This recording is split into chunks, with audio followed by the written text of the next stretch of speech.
अंदाज होता है किसी चीज का, या तो उसको अलग तरीके से देखें या यूनिक तरीके से देखें, लेकिन इंपॉर्टेंट ये होता है कि नतीजा क्या आता है। नतीजा अगर आपके पक्ष में तो वाहवाही, नतीजा आपके पक्ष में नहीं तो फिर आलोचनाओं का करना पड़ेगा सामना। और शायद यही होगा हार्दिक पांड्या और टीम इंडिया के साथ, क्योंकि 7 साल बाद वेस्टइंडीज के खिलाफ T20 आई सीरीज में मिली है हार। करेंगे इसी पर बात। स्वागत है आपका ये Spain cricket for T20 time out Hindi में, और हमारे साथ वसीम जाफर जुड़ चुके हैं। वसीम भाई, ये बात अगर की जाए कि क्या हो गया इस दौरे पर, कहाँ चूक हुई, कैसे हुई, इन तमाम चीजों की पड़ताल हम करेंगे अभी, लेकिन उससे पहले क्रेडिट जरूर देना होगा ब्रैंडन किंग को, निकोलस पूरन को, रोमारियो शेफर्ट को, जिस अंदाज में इस टीम ने प्रदर्शन किया है। बिल्कुल देना होगा। मुझे लगता है कि फिफ्थ मैच में, मस्ट विन गेम में, और खास करके आप जिस तरह से पिछले दो मैच हारे हो, उसके बाद आकर इस तरह से परफॉर्मेंस करना मस्ट विन गेम में, बहुत क्रेडिट जाता है उनको। कि इंडिया जैसी टीम को सीरीज हराना एक बहुत ही बढ़िया प्रदर्शन है। बेशक, और इसमें जिस अंदाज में ब्रेंडन किंग ने खेला, ऐसा लगा कि भारतीय गेंदबाज जो है उनके बारे में कोई तैयारी करके नहीं आया है। निकोलस पूरन के लिए तैयारी करके वो थे, शायद छह होप भी उनके दिमाग में कहीं ना कहीं चल रहे होंगे, लेकिन किंग अब तक हमने देखा था, आप भी कह रहे थे वसीम भाई जब हम लोग इससे पहले बात कर रहे थे हर एक मुकाबले की, कि छोटी लेकिन आकर्षक पारी खेल रहे थे। तो पहले एक ट्रेलर दिख रहा था, आज पूरी पिक्चर सामने आ गई। जी हाँ, आई मीन वो स्ट्राइक रेट भी नजर नहीं आया था, और वेस्ट इंडीज काफी टाइम से उनके साथ परसिस्ट कर रही थी, लेकिन कोई ऐसा ब्रेक थ्रू परफॉर्मेंस देखने को नहीं मिला। बिल्कुल उनके अंदर पोटेंशियल है, इसीलिए ऑब्वियसली सिलेक्टर्स और मैनेजमेंट उनको लगातार मौका दे रही है। बट आज ऐसे लगा कि एक डिफरेंट ब्रेंडन किंग को देखने को मिला। वो स्ट्राइक रेट भी नजर आए, वो शॉट्स भी नजर आए।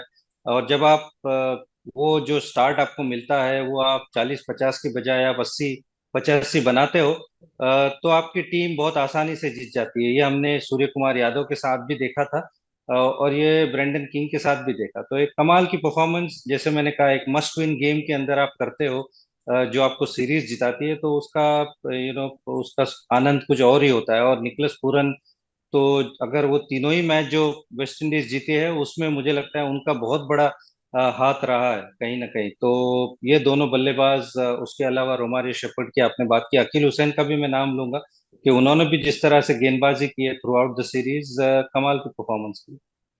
बेशक, और चलिए अब थोड़ा सा आ जाते हैं भारतीय टीम के ऊपर में, खासतौर से पोस्ट मैच प्रेजेंटेशन में हार्दिक पांड्या से जब ये पूछा गया, वसीम की आपने अक्षर पटेल से आज बॉलिंग पावर प्ले में नहीं कराई, तो उनका जो जवाब है वो थोड़ा हैरान कर रहा है। उन्होंने कहा कि भाई हम चैलेंज एक्सेप्ट करना हमें ज्यादा पसंद है, और अक्सर को देते तो थोड़ा रिस्क हो जाता, थोड़ा रिस्क हो जाता।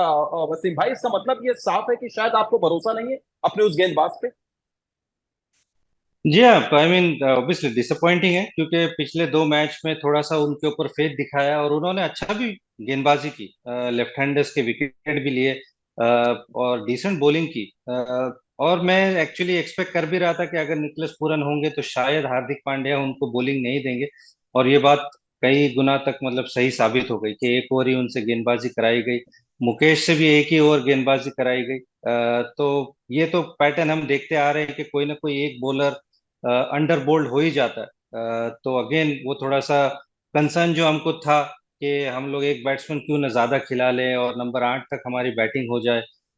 और अगर एक दो ही ओवर कराना है तो वो हार्दिक पांड्या भी करा सकते हैं, तिलक वर्मा भी करा सकते हैं, जो कि उन्होंने आज कराई और एक विकेट भी ली। तो अगर वो उस सोच से भी भारत जाता है तो हो सकता है कि ऑब्वियसली फायदा होता उनको। लेकिन ऑब्वियसली एक युवा खिलाड़ी, मैं युवा तो नहीं कहूंगा क्योंकि अक्षर पटेल काफी टाइम से टीम के साथ, बट एक कप्तान जब इस तरह से बात करता है तो ऑब्वियसली आपको थोड़ा सा दुख तो जरूर होता है कि कप्तान आपके ऊपर फेथ नहीं दिखा रहा है। और कहीं ना कहीं वो फैसले से भी मैं थोड़ा सरप्राइज हूँ कि हार्दिक पांड्या ने टॉस जीत के बल्लेबाजी की। पिछले दो मैच हमने इतने आसानी के साथ रन चेस किए थे, और अगर सिर्फ आप इसलिए बल्लेबाजी कर रहे हो कि आप अपने आप को चैलेंज करना चाहते हो, तो मुझे थोड़ा सा ऑब्वियसली मैं डिसअपॉइंटेड हूँ।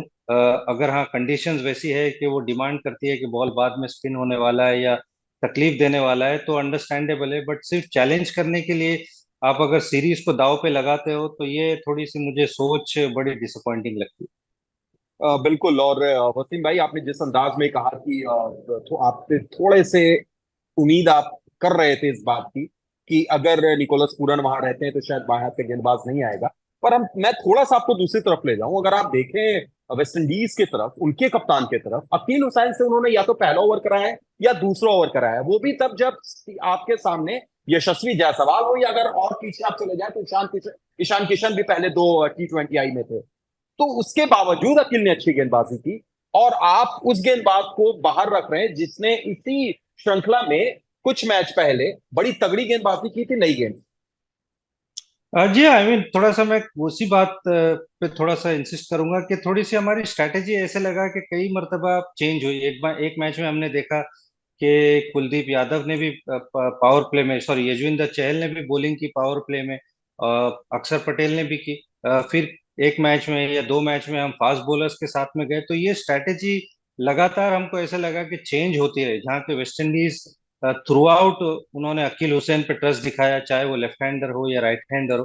तो ये ऑब्वियसली एक चिंता का विषय तो है। आई मीन अगर अक्षर पटेल आपके वहां पे ओवर डाल देते, क्योंकि एक बात अलग है कि आप लेफ्ट हैंडर है तो आपको लेफ्ट आर्म स्पिनर खेलना थोड़ा आसान होता है, बट आउट होने के भी चांसेस होते हैं। ये हमने अकील हुसैन के साथ भी देखा कि उन्होंने यशस्वी जायसवाल को आउट किया, तिलक वर्मा को आउट किया। तो वहां पे आपको विकेट भी मिलने का चांस होता है, हो सकता है कि निकलस पूरन उनको मारते हुए आउट हो जाते। तो वो कहीं ना कहीं आपको वो थोड़ा रिस्क तो लेना होता है। तो थोड़ा स्ट्रैटेजी वाइज मैं कहूंगा कि थोड़ा डिसअपॉइंटेड रहा कि जिस तरह से चीजें चेंज होती नजर आई। वसीम भाई, सिर्फ गेंदबाजी में नहीं, अगर आप स्ट्रेटेजी वाइज जाएंगे तो फिर अगर आप और भी देखें तो आप बल्लेबाजी में भी आपने पूरा ऊपर नीचे फेरबदल किया। संजू सैमसन जो ज्यादातर अपनी क्रिकेट नंबर 3 और नंबर 4 पर खेलते हैं, आपने उनको नंबर 5 और नंबर 6 पर बल्लेबाजी करने के लिए दी। हर मैच में कोई भी एक बॉलर, कभी हार्दिक पांड्या खुद नई गेंद से बॉलिंग कर रहे हैं, कभी कोई और आ रहा है। तो ये सारी चीजें कप्तान के तौर पर आप कैसे देखते हैं? क्या हार्दिक पांड्या, जो आईपीएल में हम उनकी कप्तानी देखते हैं और अंतर्राष्ट्रीय स्तर में कप्तानी देखते हैं, दोनों में बड़ा फर्क? बिल्कुल फर्क तो होता ही है, क्योंकि फ्रेंचाइज क्रिकेट डिफरेंट है और इंटरनेशनल क्रिकेट डिफरेंट है। इसमें कोई डाउट नहीं है। तो थोड़ा सा मैं खुद भी एक्चुअली डिसअपॉइंटेड हूँ कि जिस तरह से उन्होंने ऑपरेट किया, उनका अपना फॉर्म भी थोड़ा सा डिसअपॉइंटिंग रहा। उसके अलावा जो कुछ स्टेटमेंट्स भी ऑब्वियसली उन्होंने जो दिए, जैसे आपने अभी बताया अक्षर पटेल के लिए दिया, और वो जो यूनिक की बात की कि आप बिल्कुल नहीं चाहते हो, नो मैटर आप कितने ही चेंजेस करो और आप किसको ग्रूम कर रहे हो, कुछ कर रहे हो, जीतना सबसे इम्पोर्टेंट चीज होता है, क्योंकि आप अपने देश को रिप्रेजेंट कर रहे हो। तो किसी भी चीज को करने में आप ऑब्वियसली हारना नहीं चाहते हो। तो उन चीजों से थोड़ा सा मैं बिल्कुल सरप्राइज और चकित हूँ कि हमारी जो ऐसे लगा कि वो किलर इंस्टिंक्ट थोड़ी सी नजर नहीं आई, कि हम सीरीज जीतना चाहते हैं और हम ऑब्वियसली हर चीज करेंगे लेकिन जीतने के लिए करेंगे। आज भी जो जैसे मैंने बात की कि बल्लेबाजी लिया, क्योंकि वो जो फॉर्मूला हमारे साथ चला, जो सक्सेसफुल रहा है, हमने चेज अच्छे से किया है, तो क्यों ना उसी चीज पे हम कायम रहते। और तीसरे मैच में भी ऑब्वियसली हम चेस करते, तो हमने देखा कि चीजें आसान हो गई वेस्ट इंडीज के लिए। तो ये सारी चीज थोड़ा सा देख के मैं थोड़ा डिसअपॉइंटेड। चलिए, तो 2016 के बाद 7 साल बाद भारत वेस्ट इंडीज के खिलाफ T20 आई श्रृंखला में हार उसे नसीब हुई है। और अब इस आगे की हम बात करें, इस श्रृंखला से सीखने की बात करें, तो आपके लिए अगर सबसे बड़ा पॉजिटिव देखें, या कुछ खिलाड़ी को अगर आप देखना चाहेंगे जो आने वाली श्रृंखलाओं में बेहतर प्रदर्शन कर सकते हैं या जिन पर नजर रखनी होगी, तो किस पॉजिटिव को आप देख रहे हैं वसीम इस पूरे दौरे पर? आई मीन जो पॉजिटिव है वो यशस्वी जायसवाल है, इसमें कोई डाउट नहीं। मुझे पूरा वेस्ट इंडीज का दौरा बहुत सफल दौरा रहा उनके लिए, चाहे वो टेस्ट मैच हो या T20 हो। उन्होंने दिखाया है कि वो इंटरनेशनल क्रिकेट के लिए तैयार है। और दोनों ही में बिल्कुल जिस तरह की सिचुएशन थी उस तरह से अडेप्ट करके उन्होंने बल्लेबाजी की। उसके अलावा तिलक वर्मा, मुझे लगता है कि ये T20 सीरीज के बहुत बड़े पॉजिटिव रहे। कुलदीप यादव अगेन कमाल की उन्होंने गेंदबाजी की थ्रू आउट ये वाइट बॉल सीरीज में। उसके अलावा मुकेश कुमार, मुझे ऐसे लगा कि उनके अंदर भी वो गुण है कि वो आगे खेल सकते हैं भारत के लिए। थोड़ा सा पेस अपना इम्प्रूव करना होगा, हालांकि बहुत ज्यादा ऐसा नहीं हुआ कि 4-4 ओवर का उन्होंने अपना कोटा पूरा डाला हो, लेकिन जितनी भी गेंदबाजी की मुझे लगा कि ठीक ठाक की। तो ये सारी चीजें और ये सारे लोग जो पहली बार वेस्ट इंडीज गए हैं, मुझे लगा कि बहुत बढ़िया परफॉर्मेंस की।